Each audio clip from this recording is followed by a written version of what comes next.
Je vous parlais d'action collective. Alors, un bel exemple d'action collective, c'est celui dont on a parlé hier, donc en l'occurrence avec certains d'entre vous, qui est pour partie né dans Transition au carré, donc qui est le résultat des acteurs que vous voyez là, qui était de se dire, au fond, si on avait, je crois que c'est 26 recommandations qu'il y a à fournir aux acteurs publics, donc ça c'est plutôt un document qui s'adressait plutôt à l'État, aux collectivités locales. C'est quoi les marges de manœuvre aujourd'hui pour les acteurs publics qui voudraient se poser cette question-là et qui voudraient aller un cran plus loin pour changer leur feuille de route, pour changer leur agenda. Donc, c'est voilà, c'est un petit livre. Celui-là aussi, il est mis en ligne depuis hier, donc totalement réutilisable et appropriable comme bon vous semble. Le pourquoi et le fondement, au fond, c'est celui que je vous ai raconté tout à l'heure. On trouve les mêmes racines. Le numérique, c'est à la fois des risques, c'est à la fois des opportunités. Voilà, il n'y a pas un bon numérique, il n'y a pas un mauvais numérique. Damien Demailly de l'IDRI hier prenait l'exemple de la voiture autonome.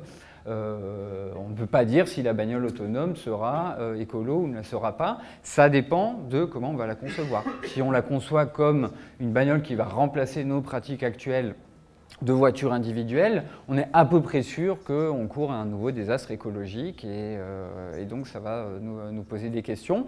Si on reprend dans la conception en se disant « ok, la bagnole autonome sera d'abord une voiture partagée » et qu'on va penser les infras et les manières de faire autour de ça, là on commence à avoir un petit peu des effets de levier. Et en tout état de cause, ce n'est pas la bagnole autonome en tant que telle qui va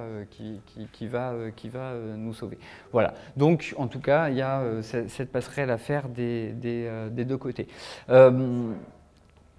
J'avance un petit peu vite parce que j'aimerais bien qu'on prenne un petit peu de temps, y compris pour ceux qui étaient là hier, qui auront peut-être envie de réagir à ce qu'ils ont soit entendu, soit lu, s'ils ont eu le temps un petit peu de le faire.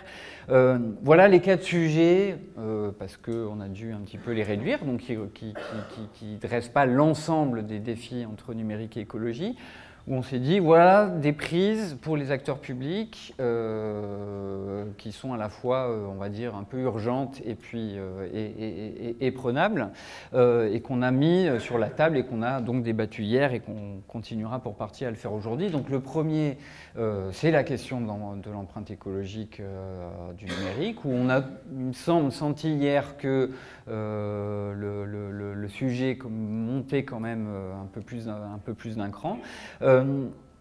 Avec au fond deux formes de pistes d'action que vous retrouverez dans le livre. Une plutôt qui va plutôt s'adresser à l'industrie du numérique en tant que telle, c'est-à-dire comment on agit, y compris par la contrainte parfois, par les labels, par ce genre de dispositif, pour arrêter d'avoir un numérique qui soit obsolescent, absolument pas renouvelable, avec des stratégies marketing qui nous forcent à acheter toujours plus, etc. Donc voilà, et on va avoir plutôt des pistes qui vont s'adresser aux fabricants et aux concepteurs, et puis des pistes qui vont plutôt s'adresser aux systèmes d'information dans les organisations. Voilà, on avait parmi les partenaires Green IT, il y a des représentants du club Green IT ici, d'ailleurs tu pourras, si tu veux, compléter. Voilà, c'est bon, ben moi aussi avec ma commande de matériel, ma conception, etc., comment je fais moi en interne. Okay, donc ça, c'est un premier sujet qui est assez prégnant et on sent que celui-là a été vraiment, il me semble, bien compris et déjà à peu près dans les tuyaux. Un deuxième qui est plutôt, qu'on a nous traité aussi dans Transition au carré sous le sobriquet Agir local, dont on vient de sortir une version 2 du livret, qui est en ligne depuis quelques jours ou semaines, qui est comment on fait converger les politiques écologiques et les politiques numériques plutôt sous les angles territoriaux. C'est-à-dire, voilà, pour le faire simple, on a d'un côté les agendas 21, les plans climat, de l'autre côté la Smart City, les infras, les Fab Labs, etc. Est-ce que ça converge aujourd'hui? Ce n'est pas forcément le cas. Donc, on a un certain nombre de propositions là-dessus, qui sont d'autres d'ordre souvent culturel, comment on trouve les moyens de moins être en silo et comment, par exemple, les data peuvent nous aider à faire ça. Donc, vous allez avoir un ensemble de pistes que je ne détaille absolument pas parce que ça commence à faire beaucoup, mais dont l'idée, c'est de faire converger plutôt les stratégies. Une troisième, donc, qui va aussi encore, qui nous a déjà pas mal occupé dans le cadre de Innovation Factor 4, c'est cette dernière année et qu'on va retravailler encore ce matin, c'est est-ce que les systèmes d'innovation d'aujourd'hui savent bien prendre en compte les projets qui proposent un impact qu'on appelle assez radical, écologique, et comment on fait en sorte qu'au premier pivot, la première bifurcation d'un projet innovant, on parle de projet d'innovation, c'est-à-dire un projet d'innovation, on sait qu'il va bouger tous les 6 mois si ce n'est pas plus, donc il va avoir une vie forcément chaotique, et aujourd'hui, le constat nous raconte, du côté des porteurs de projets et du côté de ceux qui les accompagnent, que justement, aujourd'hui, au moins de pivot, à la première bifurcation, s'il y a un arbitrage à faire entre la croissance du projet, la croissance économique et l'impact écologique, a priori, il y en a un des deux qui va gagner, vous devinez lequel, c'est plutôt le premier, et qu'à la fin, la promesse d'impact qui était très haute va finir un petit peu par descendre, et donc on va avoir quand même un certain nombre de promesses assez déçues. Donc ça, c'est un sujet qu'on a pas mal bossé. On a pas mal de propositions qui viennent notamment de ce qu'on a travaillé, on va travailler dans Innovation Factor 4, à partir notamment du référentiel, mais pas que. Voilà, comment on change les systèmes d'innovation et on imprime un petit peu plus cette dimension d'impact écologique dans les systèmes d'innovation aujourd'hui qui ne savent pas forcément bien les lire et les comprendre parce que c'est des sujets compliqués. Et le petit dernier, sur les data, donc vaste sujet, qui n'est pas qu'un sujet qui concerne l'écologie, mais quand même. Donc les data sont déjà dans les feuilles de route de pas mal d'acteurs. On sait des fois pourquoi on le fait, pour un certain nombre de cas, on est un petit peu moins sûr. Mais voilà, on avait un certain nombre de sujets un petit peu plus pour aller un petit peu plus loin. Est-ce que voilà, les données environnementales ne devraient pas avoir un statut un peu particulier, les données ouvertes environnementales si on veut le faire, peut-être que ça doit s'inscrire un petit peu plus. Est-ce que ça devient des données d'intérêt général? Est-ce qu'on a besoin d'une base de données publique, par exemple, qui nous permettrait de mieux calculer nos empreintes et ce genre de choses. Voilà, je vous en dis pas plus parce que j'en ai déjà beaucoup dit. Avant qu'on passe au programme de la journée, dont je vous redis un petit mot, là je pense ça serait bien qu'on prenne quand même quelques minutes, notamment s'il y a des gens qui ont envie de réagir sur les sujets dont on a parlé hier, qu'on prenne quelques minutes là-dessus. On aura la présentation des résultats du programme Audacities, dont la petite baseline, c'est gouverner la ville réelle, c'est ça? Voilà. Ok. Merci pour la précision. Avec Thierry Marcoux de la FING et Mathieu Sojo de l'IDRI.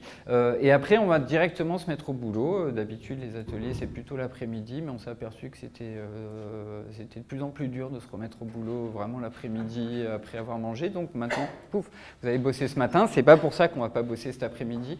Mais cet après-midi, si je le raconte autrement, ce matin, on est plutôt en mode lien fort, c'est-à-dire sur des sujets un peu identifié, on sait un peu où on doit aller, il faut qu'on avance, on a tous envie de passer d'un cran. L'après-midi, voilà, on aura plutôt votre mission si vous l'acceptez pour ceux qui seront encore là. Il y a des projets qui sont venus nous voir, ils vont vous faire des propositions, ils vous les pitcheront en début d'après-midi. Vous pouvez déjà voir en allant prendre le café les petits posters qui vous racontent les propositions d'usage. On a besoin de les aider, de les mettre en réseau, de les faire avancer et donc voilà un petit peu ce qui vous attend.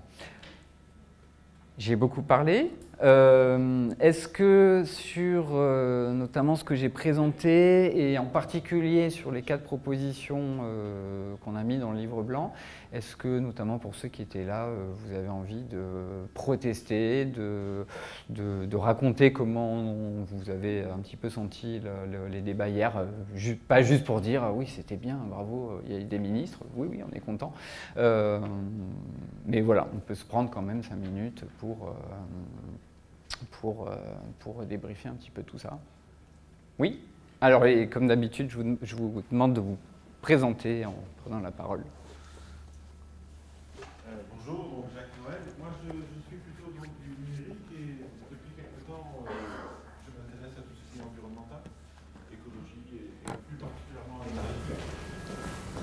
Hier, je ferai juste une réflexion personnelle qui me concerne. J'ai pu voir hier donc le clivage entre IT for Green et Green for IT ou Green IT. Green IT, IT for Green.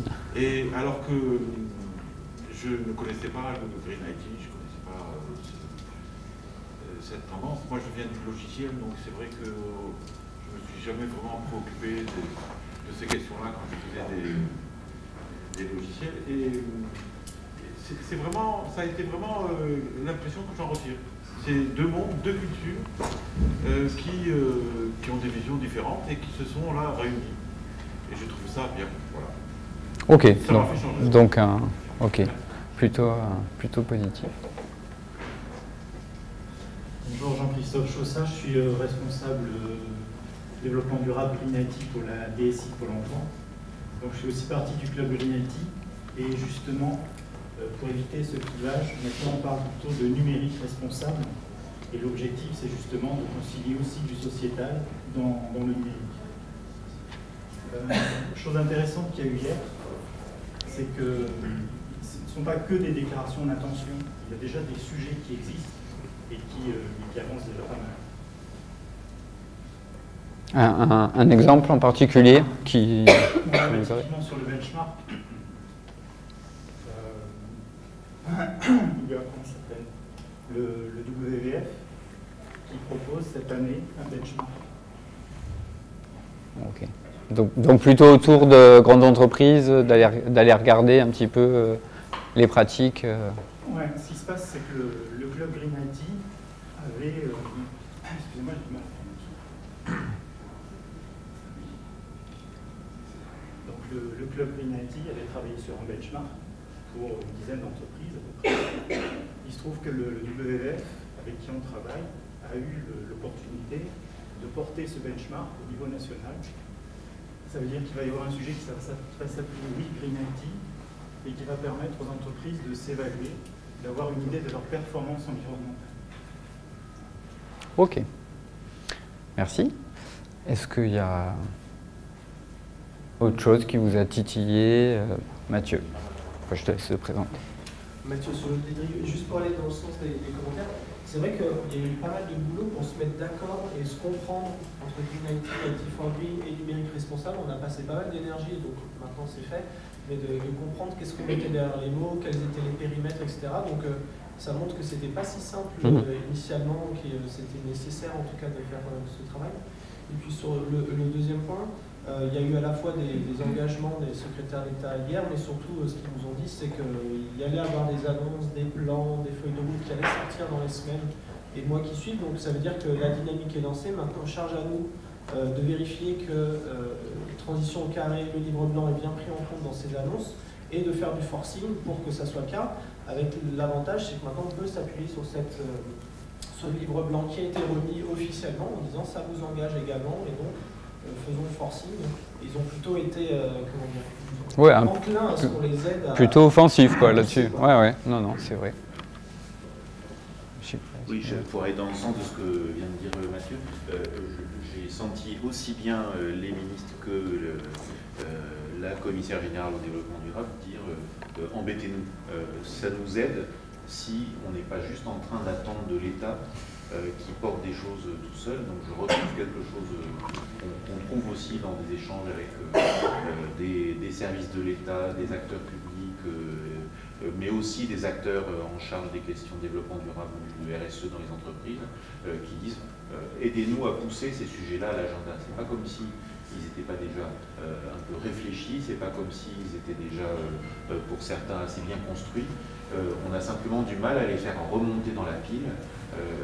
Et si on attend des pouvoirs publics qui soient eux-mêmes seuls la locomotive de cette aventure-là, c'est perdu d'avance. Donc ils disent écrivez aux ministres, publiez des choses, mettez-nous sous pression, faites des livres blancs comme celui-là.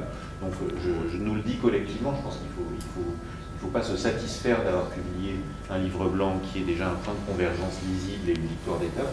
Je pense que d'une part, même si j'allais dire grâce à l'énergie déployée par les rédacteurs, et, entre autres à la pugnacité de Damien Bemel pour nous allumer tous ensemble, on est arrivé à faire quelque chose qui pour nous est super visible.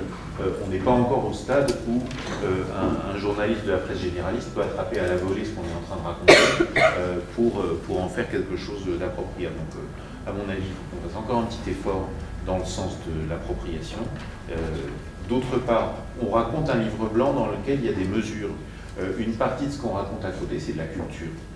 Si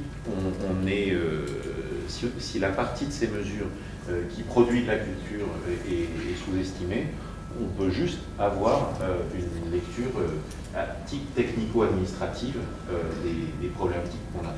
Je pense que c'est celle d'aucun des auteurs du livre blanc. On a besoin de faire culture commune, tout simplement. On se présente les uns aux autres ce qu'on fait, on décloisonne les sujets. Je trouve que le schéma qui synthétise en dernière page du livre blanc les différentes mesures est particulièrement lisible. Et il y a eu un arrêté ministériel pratiquement pris en direct live au cours de la soirée. Il faut qu'on ait... Alors, il faudra vérifier là, comment ça suit, mais oui, c'est vrai. Pour compléter ça, je marquerai un point sur la presse, la position de la presse hier, qui était présente. Hein, certains ont posé des questions, mais ils n'ont pas inondé de questions, les ministres. Alors, je me pose la question sur la lisibilité, sur l'intelligibilité de notre discours. Savoir est-ce qu'il est encore assez accessible à cette est-ce qu'il ne faudrait pas encore, pas baisser le niveau, mais se rendre encore plus compréhensible par rapport à eux pour qu'ils puissent relayer vraiment le